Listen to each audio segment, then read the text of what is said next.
Okay, friends, welcome, Texas Rangers. Oh, I don't like that. Welcome, Texas Rangers and miscellaneous human beings, to another episode of SparkleDart. Today we're going to die right away. Fastest anybody's ever died on a YouTube Let's Play, prove me wrong.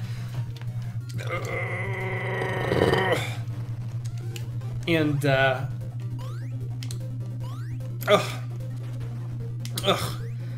Oh, I got something caught in my throat. You know what that thing is? It's mucus. Isn't that disgusting? You know what? I've got, for the past 2 years, probably 3 years, maybe even more than that,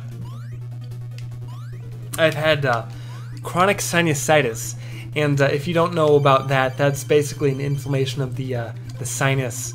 So the word, or the suffix itis, I'm sorry, basically, in medical terms, itis means inflammation, and inflammations are super common, like, you know, pancreatitis or necroiditis, or that's just one I made up, thyroiditis,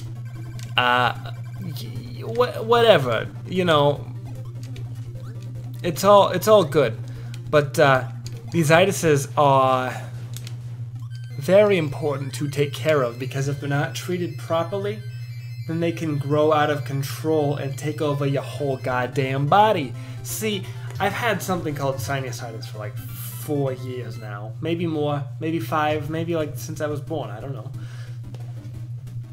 But it's very important that you get it taken care of. See, I've had, what sinusitis basically does is it takes over your sinus, and it makes it so you're always covered in mucus and gross and disgusting. You're cleaning your throat. You're clearing your sinuses, just clearing all of the mucus out of your body. And there's, trust me, there's a lot of mucus, so you'll be doing that for pretty much the whole day, as long as you're not asleep. And when you're asleep, you'll be thinking about it in your dreams too. See, I have something that they call lucid dreaming, and when I lucid dream like that, I think about clearing my nostrils with like nasal spray or Vicks Vapor Rub or something equally as potent but not quite as effective. Now, Vicks Vapor Rub is a very good alternative towards what it is that I'm afflicted with, okay? Now, I'm not going to say that it's not, because it's not, you know. Oh, excuse me. But the thing is, Vicks Vapor Rub does not get the job done. You know, it's a temporary fix. It melts the mucus out of my nose so that it just runs straight out onto my my chin and my upper lip. But it doesn't really solve my problem. It just alleviates it temporarily. So what you really have to do is you have to find out what causes it. Now, I kind of know what causes it, but I just don't know how to get rid of it. And apparently a lot of Americans have this problem. I wouldn't know because I've never met anybody else with the same problem. But there's something called a Candida albicans, which is a type of bacterium. And now, your body is used to having bacteria. In fact, there's good bacteria and there's bad bacteria. If you've ever had to take a probiotic, that's to introduce good bacteria into your gut flora. If you've ever taken an antibiotic, that's to get your antibodies to get rid of the things that shouldn't belong in your small intestine.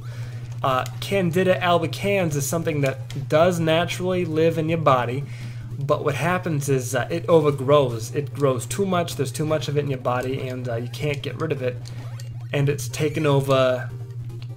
It's giving you things like brain fog and, you know, mental inclarity, or that's not a word again. I said something that might not have been a word, but whatever, I'm okay with that. If you're okay with that, we won't talk about that one again. But Candida albicans is actually very difficult to get rid of now. There's multiple ways to get rid of it as far as I know.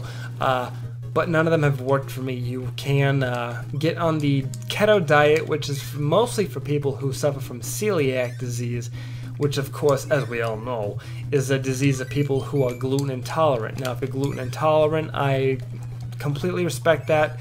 I am not a fan of intolerance, but when it means that those intolerant things that you have are allergies or whatever it is that's causing you such a problem, then an intolerance maybe is not out of the cards for you. So, If you want to get on the keto diet to get rid of your candida, go ahead and do that. One other solution I heard was to just do the keto diet for like a weekend, but during that weekend only eat things that are starchy, like potatoes or vegetables. Broccoli is a good one, I'm sure. There goes my thing. Broccoli is a good one, I'm sure. You could eat soy or lecithin or any sorts of ancient grains like sorghum or azamanth or whatever that one's called, the A one. Or Kiona. It's all good. It's all gold. So go ahead and do that. I won't judge you for it. Other people might. They probably will. I have a hard time believing that nobody's going to laugh at you for eating something called Kiona.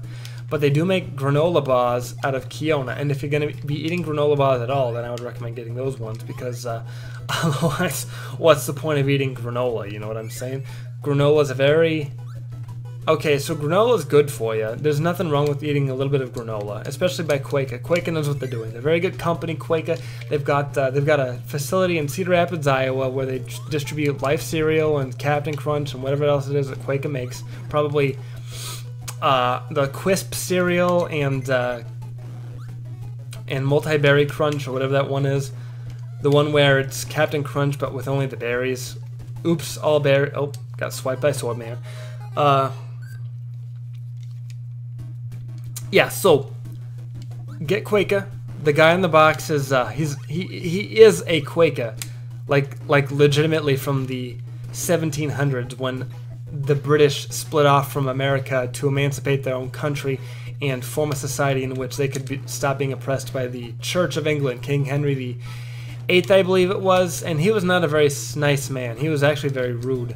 Not rude as in like he denied them basic freedoms, but rude as in like he would go up and like slap them in the face when he was out at the bazaar or whatever it was he would go to, because, you know, when you're a political leader, you have to go out and mingle with the normies, the common folk, right? So by going out and mingling with the common folk, people would believe that he was much more benevolent than he really was, and whether or not that was a problem, I guess, is a matter of debate.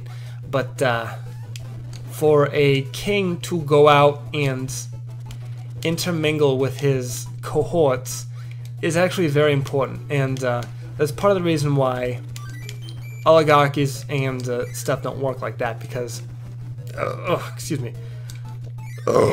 pardon me so much.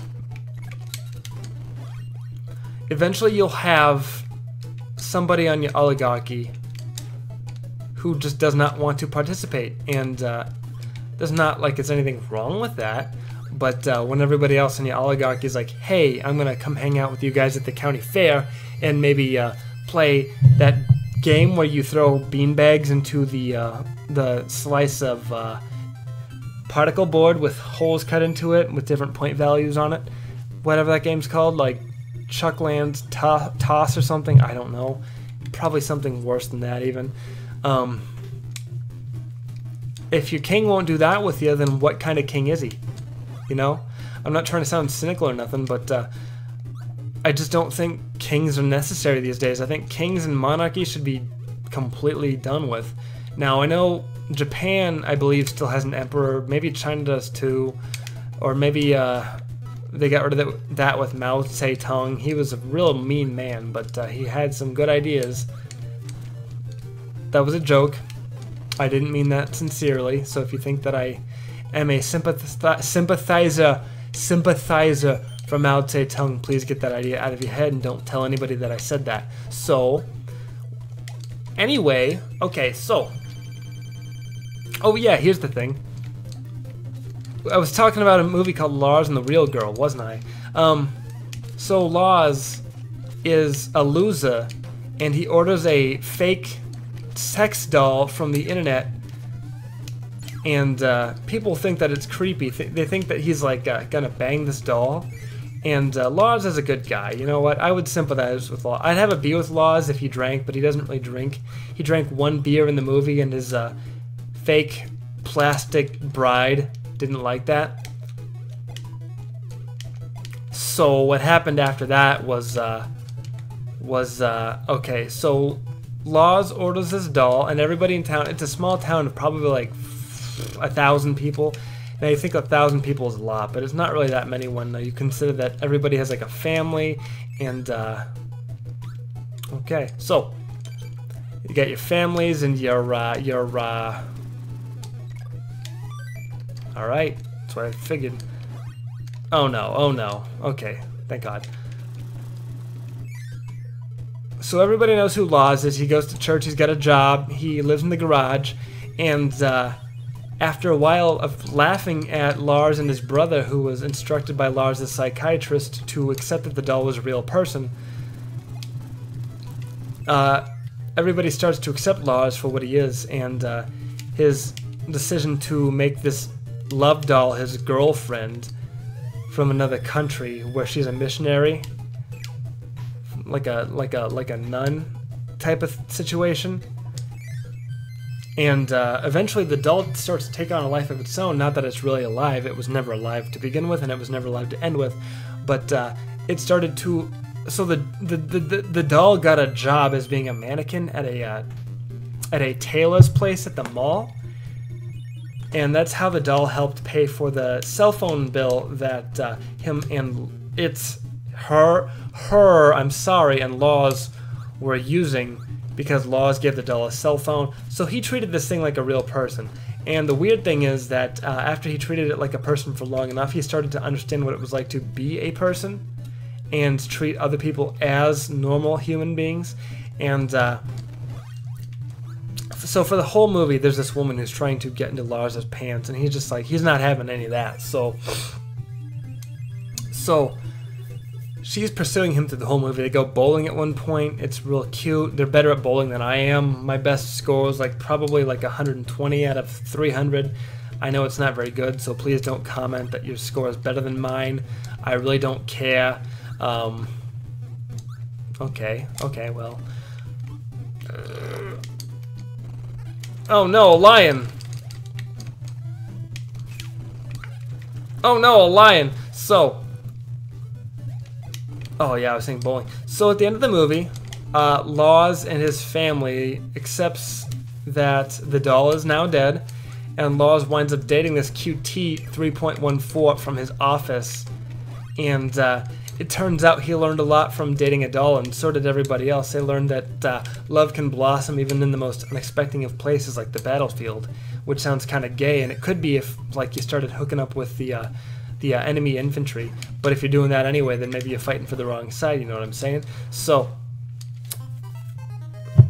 if that's the case, then who's to judge? I mean, love is love, right? I'm not gonna sit here and tell you that you're kind of weird for being in a romantic relationship with like your enemy soldiers, like your ISIS and your ISIL. You know what? If you guys love each other, that's fine. I would never come between you two, and you know what? I bless you. I bless you like the rains down in Africa. So,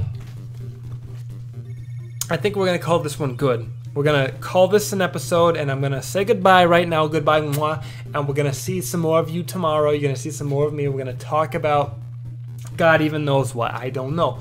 It's going to be fun, though, so please come back. We're going to have a good time. Thank you. Goodbye, mwah.